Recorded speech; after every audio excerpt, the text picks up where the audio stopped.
Buenas tardes a todos los presentes nuevamente. Bienvenidos a este webinar que hemos preparado en el área tributaria del estudio Vargas Pareja, el cual hemos denominado Defensa del contribuyente ante un procedimiento de fiscalización de la SUNAT. Yo soy Anaí Ramírez, abogada asociada del estudio, y quisiera iniciar esta charla realizándole a ustedes las siguientes preguntas. ¿Conocen ustedes los motivos principales o frecuentes por el cual la SUNAT repara el gasto o el crédito fiscal?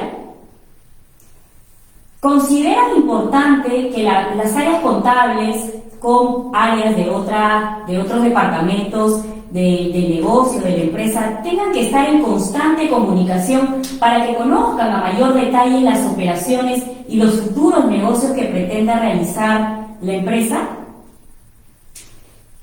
¿Tiene el área contable o los departamentos legales algún plan estratégico de la documentación que van a presentar a la SUNAT cuando inician un procedimiento de fiscalización con la SUNAT? Les dejo estas preguntas para ver si ustedes puedan tener quizás la respuesta, ¿no? Así pues iniciamos esta charla que hemos considerado importante tocar el día de hoy, pues a la luz de algunas cartas inductivas que les ha llegado a nuestros clientes respecto de inconsistencias en las declaraciones con sus proveedores y asimismo respecto de las inconsistencias por el número de trabajadores que han declarado en la planilla relacionado a los ingresos o a las ventas que ha tenido la empresa, ¿no? Entonces, les pediría por favor que en el desarrollo de esta charla puedan ir desarrollando sus consultas para quizás ir generando alguna interacción o en todo caso esperar al final de esta charla para que podamos absolverlas en la medida de lo posible, ¿no? Entonces, ¿qué hemos podido verificar respecto de la actuación de los agentes fiscalizadores cuando inician un procedimiento de fiscalización? Sin lugar a duda, y ustedes quizás también lo conocen, inician con la revisión del cumplimiento de las formalidades en los libros contables, ¿no? Claro, sabemos que muchas empresas no tienen obligatoriedad o no se han sumado de forma voluntaria a la llevanza de los libros electrónicos y por ende tienen también libros de forma computarizada, ¿no? Sin embargo, los libros electrónicos también deben de tener formalidades de acuerdo a las normas técnicas que ha emitido la SUNAT. Entonces les comento más o menos un poco los casos para que ustedes puedan sentirse un poco más en cercanía de lo que quizás puedan ir teniendo en la empresa si tienen actualmente un procedimiento de fiscalización o cuando pueda llegar a la empresa que realmente no es lo que se desea, pero ustedes sabrán pues que durante esta época de crisis en la que nos encontramos, la recaudación tributaria ha bajado y se espera, o es lo que más o menos en la noticia se puede verificar, y que la ministra de Economía también ha podido revelar, es que la SUNAT va a tener una mejor presión en cuanto a la recaudación tributaria, ¿no? Entonces le comento un poco el caso de una contadora que hace un par de años atrás me llamó, me dice: Anaí, mira, te comento, yo soy nueva en la empresa, lastimosamente me dice, he tomado conocimiento hace unos días de un requerimiento de fiscalización de la SUNAT en el cual me ha solicitado todos los libros contables, ¿no? Yo la verdad, Anaí, me dice, estoy recabando la información y me he tomado por sorpresa de que no tenemos impresos los libros contables. En este caso en particular, esa empresa llevaba libros computarizados, ¿no? Entonces le digo, ok, ¿y qué es lo que has logrado presentarle a la SUNAT? Porque ya ella me estaba llamando cuando había pasado el primer filtro, el primer requerimiento de la SUNAT. Entonces me dicen ahí, en la apuranza de la recopilación de la información, lo que yo pude hacer fue imprimir la información, pero no empasté el libro, sino lo anillé, ¿correcto? Hizo un anillado de la legalización, perdón, de las hojas sueltas que estaban legalizadas e impresas por la información correspondiente. La SUNAT, como primer respuesta a ese escrito de descargo, lo que le indica es que efectivamente no había cumplido con las formalidades establecidas por la norma tributaria y que no debía ser anillado, sino empastado. Claro, a nosotros nos parecerá quizás un poco tonto, ¿no? Hasta gracioso quizás, pero créanme que es uno de los puntos básicos, digamos el poquito, cuando SUNAT inicia estas fiscalizaciones, ¿no? Entonces, la respuesta que le tuve que dar, porque la contadora me decía, Anaí, no hay un exceso de formalidad porque estamos presentando toda la información. Las operaciones son fehacientes, tengo la documentación, pero nada más ha sido ese tema del anillado. Entonces, le tuve que decir la verdad y decir, bueno, la SUNAT tiene razón en este caso, le tuve que decir, ¿no? Y es más, ha cumplido, le dije, estrictamente con un principio de legalidad establecido en nuestra Constitución Política del Perú. Y quizás acá los abogados que nos encontramos presentes puedan recordar un poco lo que señala el artículo 74 de la Constitución Política del Perú, en el cual se establece pues que las normas tributarias deben ser establecidas a través de una ley y no por un reglamento. En este caso, cuando hablamos de sanciones o infracciones que pueda imponer la SUNAT, estas son objetivas, ¿no? Se establece la norma un supuesto de hecho, se ha incumplido, acarrea una infracción, por ende una imposición de una multa. No cabe lo que son supuestos subjetivos, que porque no tenía conocimiento, porque me demoré, porque no alcancé en el tiempo, ¿no? Esas subjetividades, lastimosamente, para la SUNAT no existen, ¿no? Y más aún tratándose de infracciones debidamente tipificadas en el Código Tributario. En este caso, lo que pudimos apoyarle en este sentido a este cliente que teníamos, lo que le pude decir es, bueno, le dije, veamos si nos podemos acoger a alguna gradualidad en esa multa, ¿no? En la sanción. Así que esa fue de alguna forma, ¿no? Ver que el impacto económico sea mucho menor a lo que efectivamente hubiera pagado, porque recordemos que el no llevar los libros de acuerdo a las normas tributarias conlleva una multa de 0.3% de los ingresos netos, ¿no? Con las limitaciones que el mismo Código Tributario ha establecido, y por ende teníamos que acogernos a alguna gradualidad, ¿ok? Entonces, ¿cuál es la enseñanza, la moraleja, digamos, respecto de este tipo de fiscalizaciones en el cual SUNAT inicia con la revisión del cumplimiento de formalidades? En primer lugar, revisar si efectivamente sus libros, sean electrónicos o sean físicos, cumplen con las normas establecidas en las resoluciones que emite la SUNAT, ¿no? Y si no cumpliera, ¿me puedo acoger alguna gradualidad? ¿Correcto? Entonces, eso es para que de primera mano lo vayan teniendo en cuenta. Siguiente, por favor. Siguiente, por favor. No, siguiente, por favor.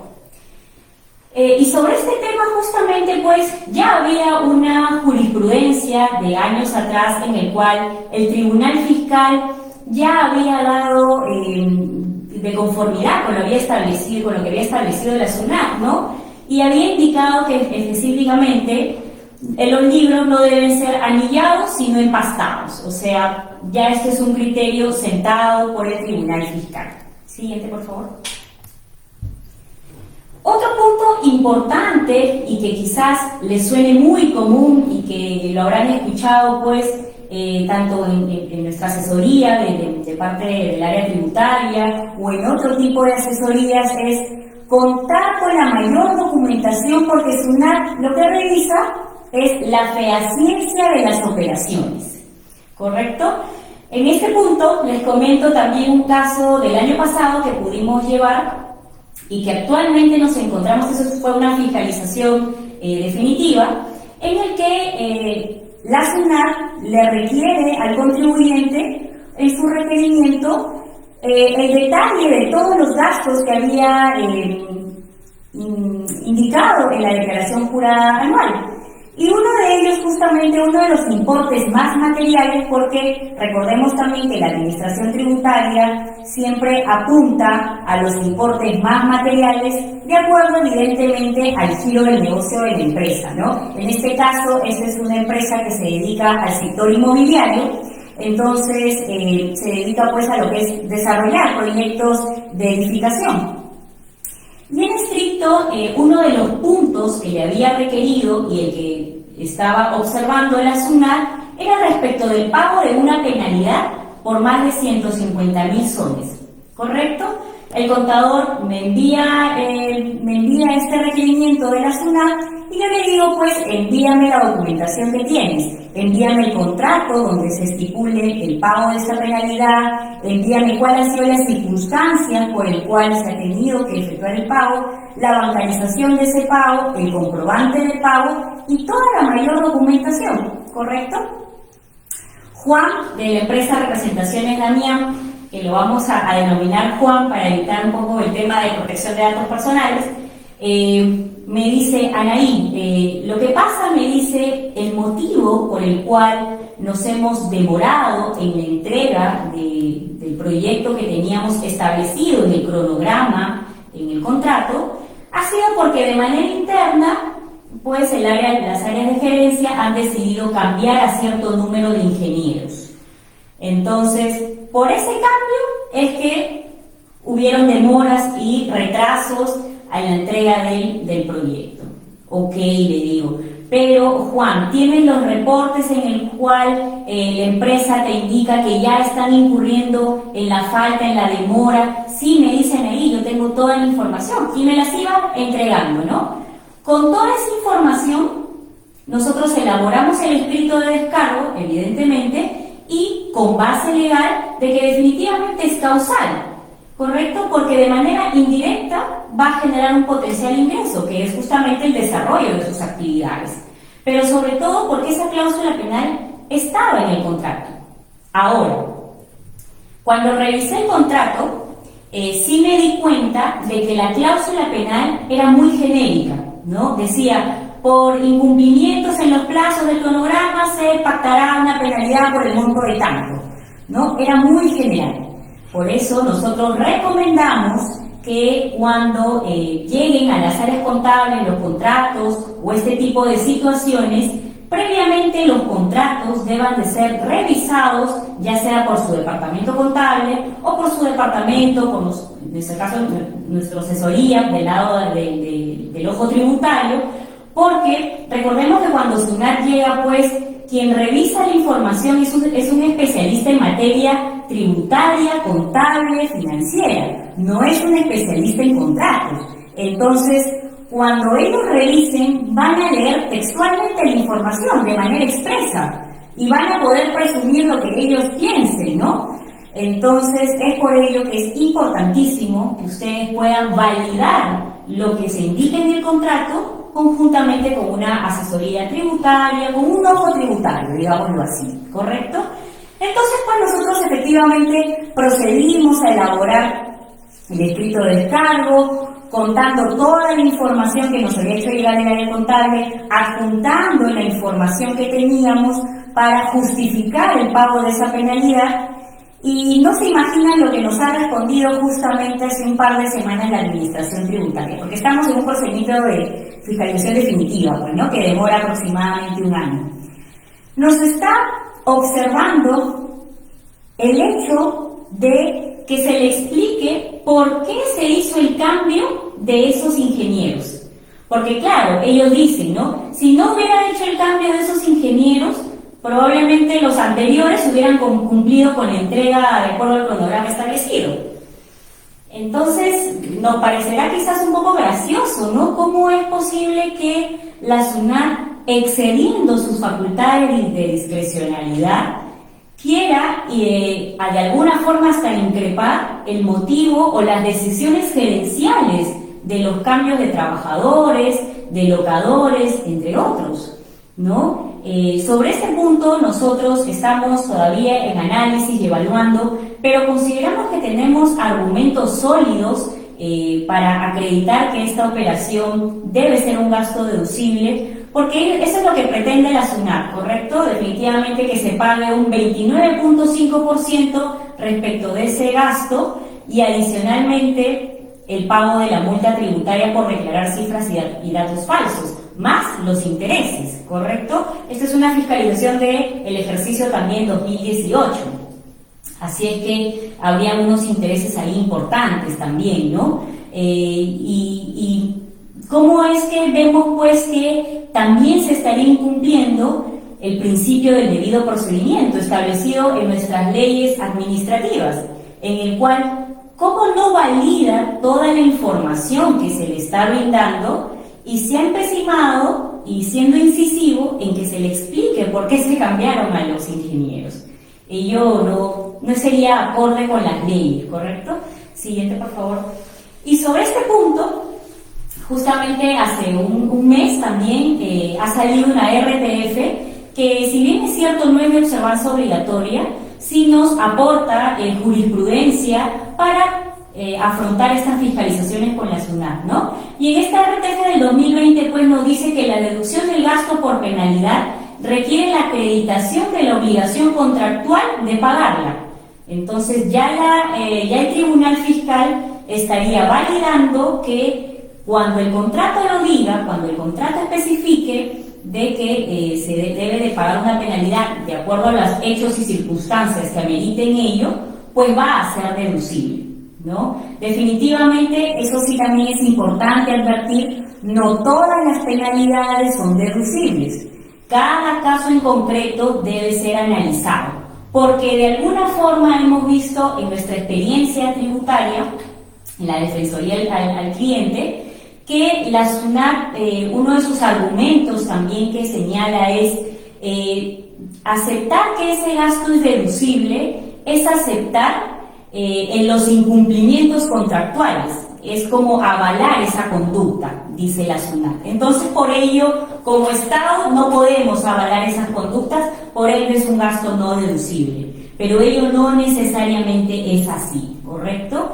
Entonces, como enseñanza en este caso que hemos podido llevar a cabo sobre uno de los puntos también muy continuos, ¿no?, en las fiscalizaciones, es que cuando tengamos ese detalle de información respecto de los gastos que quiera solicitarle la SUNAT, pues las áreas contables conjuntamente con los abogados, conjuntamente con otras áreas, puedan tener la mayor información. No basta con el comprobante de pago, hay que tener el contrato que ustedes ahí me pueden preguntar: Anaí, ¿es necesario que los contratos estén legalizados porque si no, no son válidos?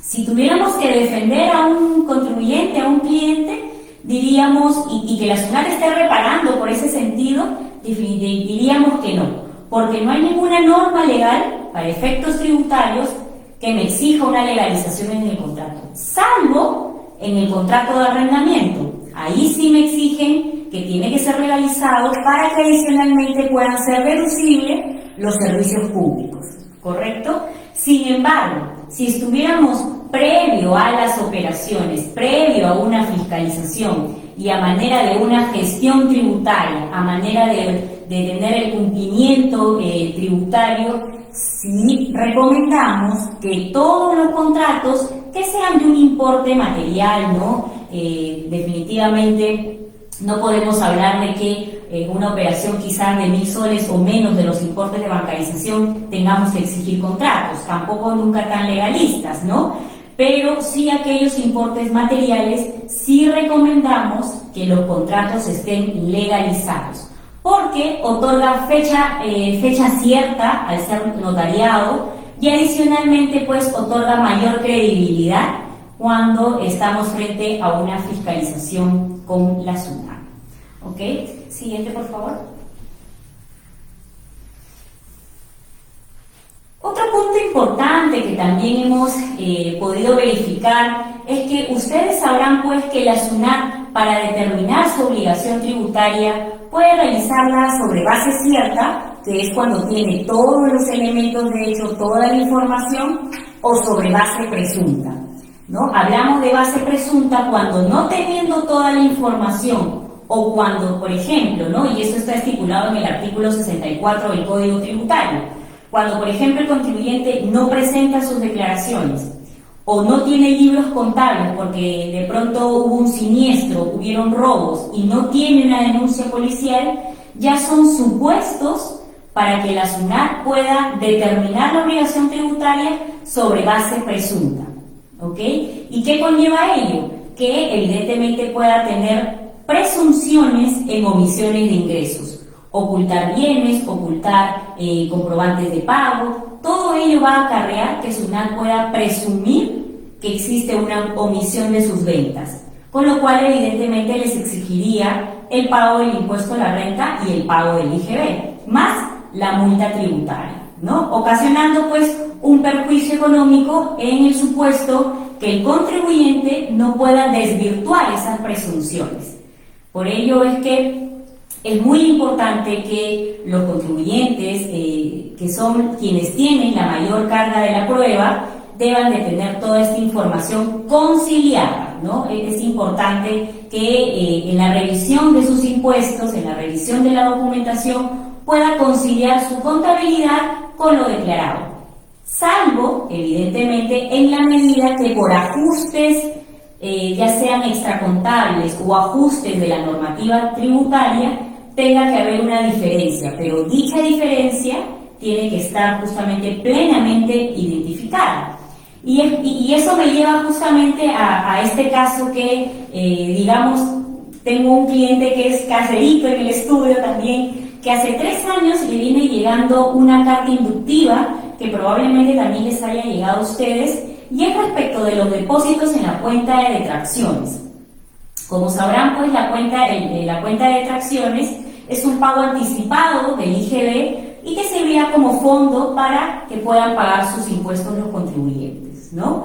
Les comento el caso de este amigo contador. Me dice, la primera oportunidad que le llegó esta esquela inductiva, la SUNAT le dice a la empresa justamente Hidroplast, me dice Anaí, la SUNAT me ha enviado una esquela inductiva, le digo envíame el correo, envíame la carta para poderla revisar, y me dice la SUNAT de que ha identificado en enero, eso fue en enero del 2019, en enero del 2019 ha identificado depósitos en mi cuenta de detracciones que no han tributado ni con renta ni con IGB.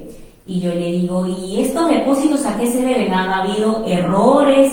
¿Han anticipado quizás el pago de las detracciones? ¿A qué se debe esta circunstancia? Le digo, Pedro. Y me dice, Anaí, lo que pasa, me dice, es que nosotros todo diciembre siempre cerramos los servicios, tributamos el pago del impuesto a la renta, el pago a cuenta, porque de acuerdo al artículo 57, que es el devengamiento de los ingresos, se ha cumplido todos los hechos, todos los supuestos, vía papeles de trabajo he adicionado ese ingreso y he pagado en diciembre del 2018. Ok, le digo, a ver, envíame el contrato para verificar ese supuesto. Hasta ahí, bien, le digo, has cumplido con el nacimiento de la obligación tributaria respecto del impuesto a la renta, está efectuado de manera correcta, ¿no? Y en cuanto al IGB, le digo, porque si estamos hablando que el servicio ya culminó en diciembre, entonces también ya se generó la obligación tributaria del IGB, que es al momento de lo percibido o al momento que culmine el servicio, lo que ocurra primero. ¿Qué está ocurriendo primero? La culminación del servicio. Y me dice, Anaí, sí, también vía papeles de trabajo he procedido a agregar a la base imponible el IGB. Ok. Pero me dice Anaí, ¿cuál es el problema? El problema es que en diciembre mi cliente no me recibe las facturas.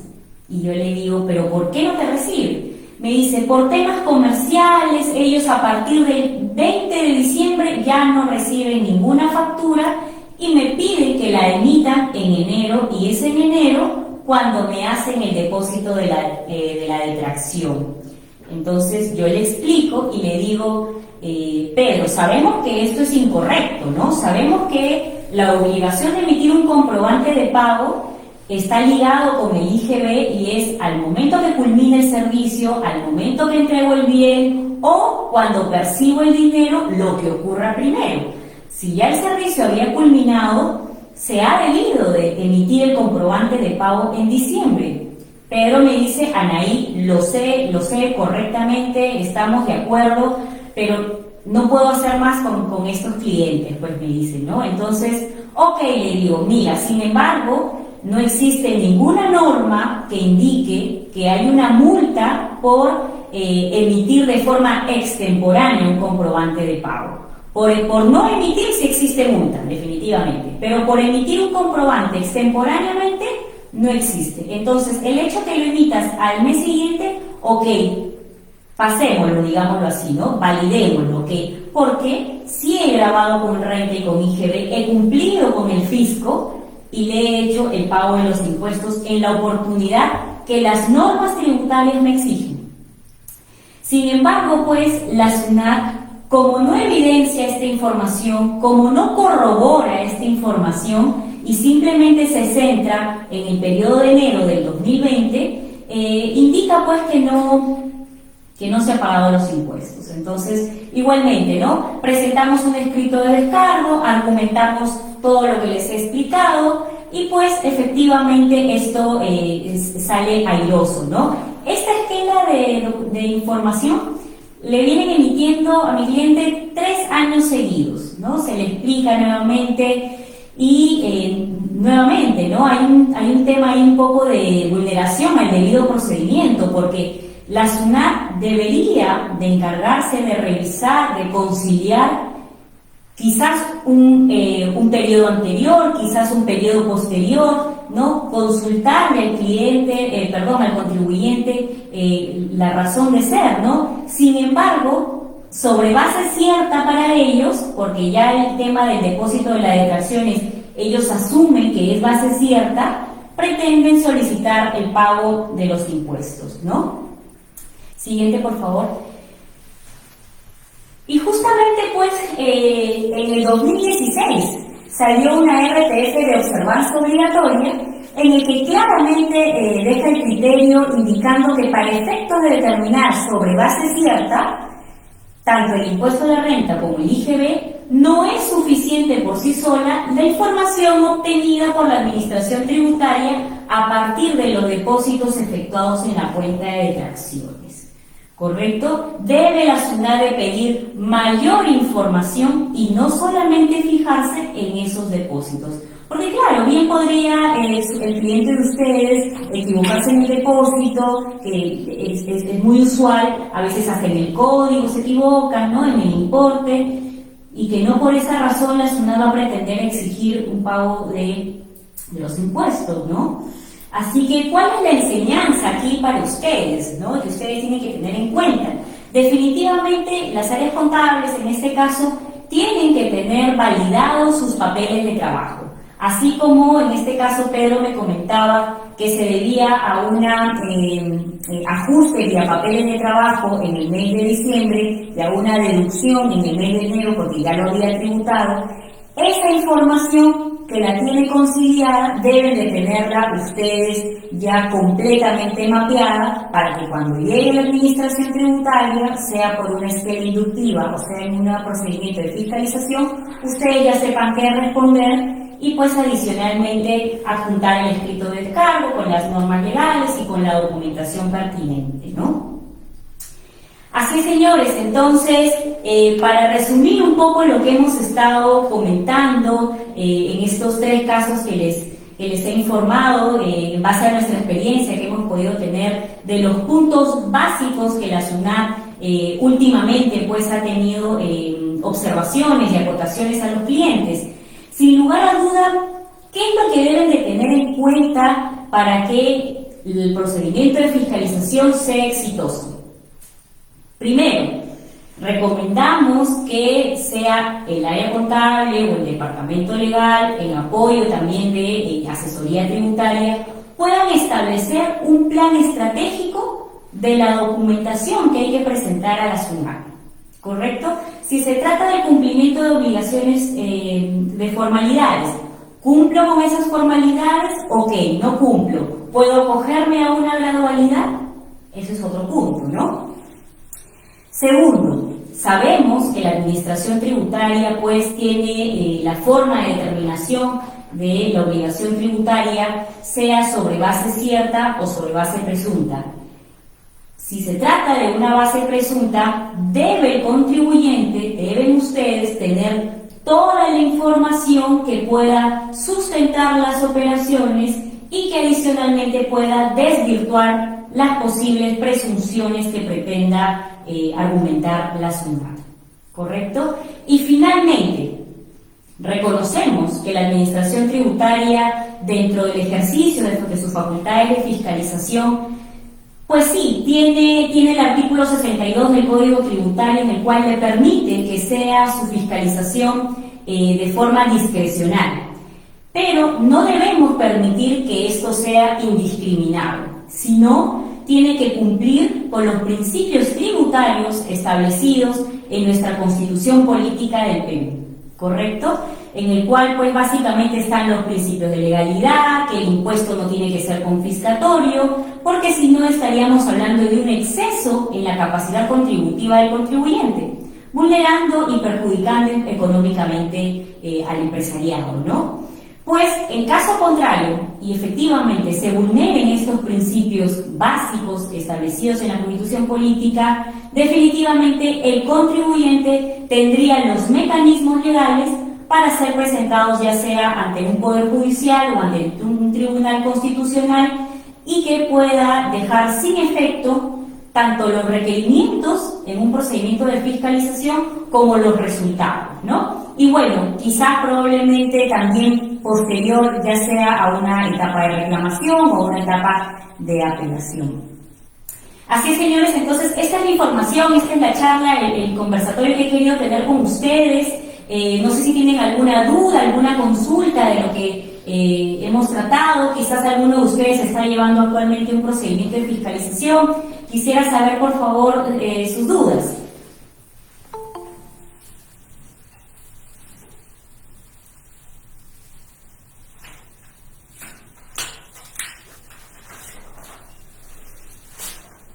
¿No? Parece que a todos les ha quedado claro, entonces, estas formas de cómo afrontar pues una fiscalización con la SUNAT.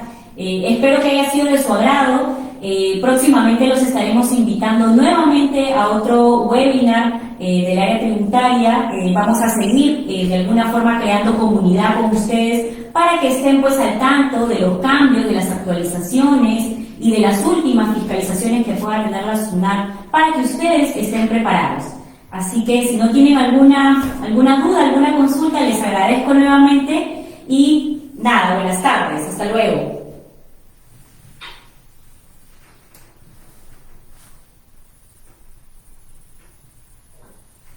Escuchan.